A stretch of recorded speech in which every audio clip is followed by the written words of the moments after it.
There's two enemies on the side. Yes! Oh, come on there, where is he? Move! Think about it! Little boy right in there. Right.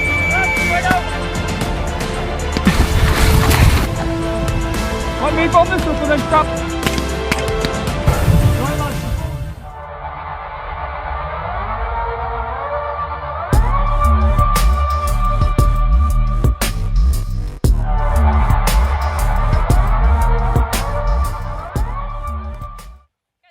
Welcome back everyone, it's me Matt, thank you so much for joining me today. We are talking about the British Army's Surface Rifle Optics, which of course many of you know I did serve in the British Army, had the, well, somewhat could say privilege of being able to operate the SUSAT, or Sight Unit Small Arms Trilux, which is the old variant of the optics used for the standard issue British Army rifle for the L85 A1, 2, and now of course 3, the most update version of the SA80, the Small Arms 80. There's a lot of controversy, of course, around the SA80 and the L85 platform. I've done a number of videos on this rifle before. I personally don't agree with the level of hate that the L85 gets. I think there's a lot of misinformation out there for sure.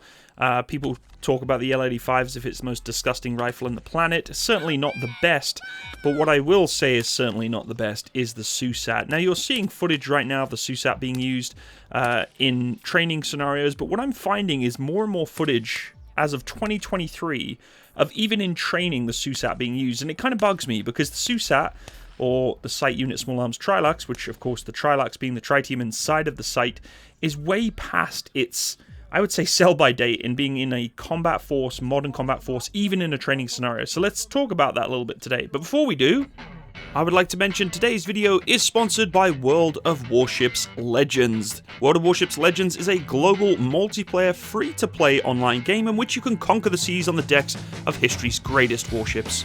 World of Warships Legends is a cross-platform game, is available across consoles and mobile phone. Console players can play it with mobile players and vice versa on a huge network of active players, letting you slug it out with enemy ships. The game features historical naval battles, frequent new content, and fun and unique updates, which keeps the game very fun and engaging. I've been playing on mostly console, but now World of Warships Legends Mobile is available in Canada and the Philippines stores for you to play right now. You can play anywhere, anytime on your phone and save your progress from your mobile cell phone to continue to play on Xbox or PlayStation. Legends allows you to command a massive naval fleet of 9 nations with different historically detailed ships and fancy collaborations to choose what suits you the most. New content, ships, bundles to upgrade your fleet, and fun collaborations in every new update. I for sure have become addicted to getting hits on target of some of the biggest ships in games, while allowing me to continue gaining my experience to get bigger and better ships. So what are you waiting for? Come join now for free on cross-platforms, slugging it out on the seas to be the next best captain of World of Warships Legends. Hope to see you on the game soon. So let's get back to talking about the SUSAT. Now the SUSAT that you're seeing right now has been used in pretty much day one of the service use of the L85A1. We know that the rifle itself had a lot of problems initially when it began, but the SUSAT's never really been talked about. And if you've ever used the SUSAT, many of you are probably saying, well, it's not that bad. But the reality is, in today's current climate, it is actually that bad.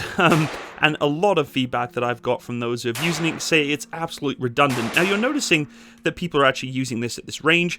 Most of the time when we look at the SUSAT, it's being used in a training environment, i.e. it's on exercises, doing some live firing in a short little indoor range like this. Nothing too prominent in terms of active operational deployments or going on sort of more heavy-duty exercises like that of, say, Estonia, places like that.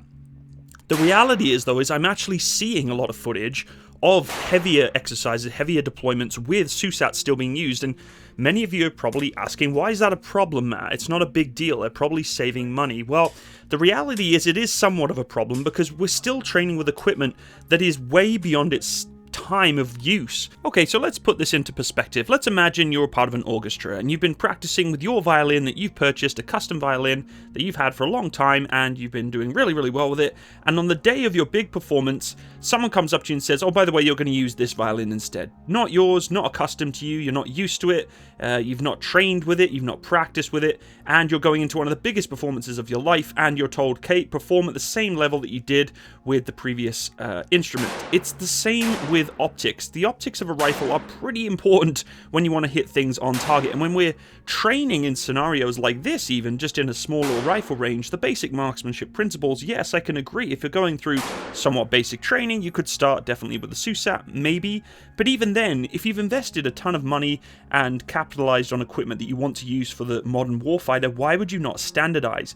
Saving money on something so critical like a rifle optic makes absolutely zero sense to me. Now, the journey of optics for the standard issue British Army rifle has been quite interesting. The Brits definitely took a really good step forward with looking at trying to replace the SUSAT with the ACOG, or the Trijicon optic, which was, I must admit, looked really freaking ugly on the weapon system. And I've used the ACOG. I actually used to own a PWS Mark 116 AR-15. I put an ACOG on there, 1x4, really enjoyed it.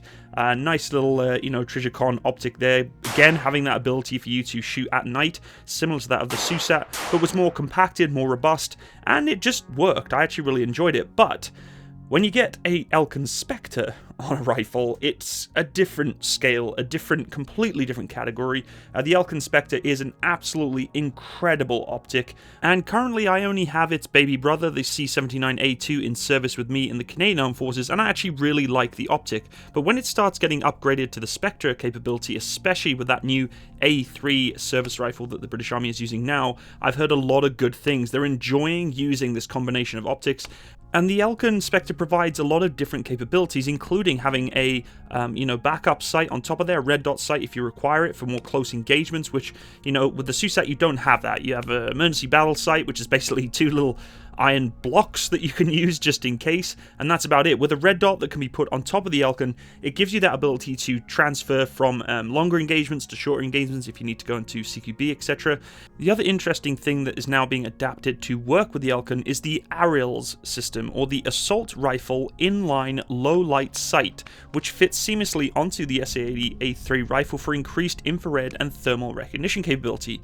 The system is fairly new, but it's very, very useful to be able to put onto the Picatinny rail that's attached to the new sight system, the A3, and thermal imaging is a lot clearer and a lot more accurate, allowing you to engage targets at a greater range than previous systems that have been used. The system, otherwise known as Talon, is a fused weapon sight image intensifier thermal imager. It's fitted with a 60Hz uncooled thermal sensor coupled with a near silent shutter. The low power architecture is operated from just two commercially available lithium AA batteries, which is really, really useful for being able to transfer into that night capability if necessary, especially with thermal imagery too, with the modern peer-to-peer engagements that could be pushed against the modern British soldier. Of course, SUSAT is not going to be linked to that. Adjustment of sight to the SUSAT is also fairly annoying, with the little screws and the little nuts you have to take off, and of course tritium is risky, right? It's dangerous, it's breached, it's a radioactive material, it can cause some issues. Of course, you have that with any sight, but I have heard that Elkin is a lot more robust than its SUSAT counterpart. Now, what's the reason for this? Why are SUSATs still being used? Well, it's all pretty obvious. It comes down to money and slow upgrade to the field force. The UK Ministry of Defence preferred the Elkin Spectre OS 4x lightweight optical day sight under the Future Integrated Soldier Technology, or FIST program. The new sight will eventually, though, fully replace the aging SUSAT units across the British Armed Forces, but of course, most of the requirements go towards first-line forces first, and progressively fulfilling that void. But I don't quite understand why it's taking so long, and I personally feel that the SUSAT needs to just be taken completely out of service, and potentially, the reality is they're not being used. Could they be sent to other nations to use? Potentially, just saying, you know where I'm going with that. SUSAT has had its time, and I think if you're going to train a military force to use an optic, let's just go across the board and get it done. I know there is a lot of service rifles out there with the British Army, of course also with the Royal Marines and the Air Force and other, service rifle users that have the L85A2 and A3 variants.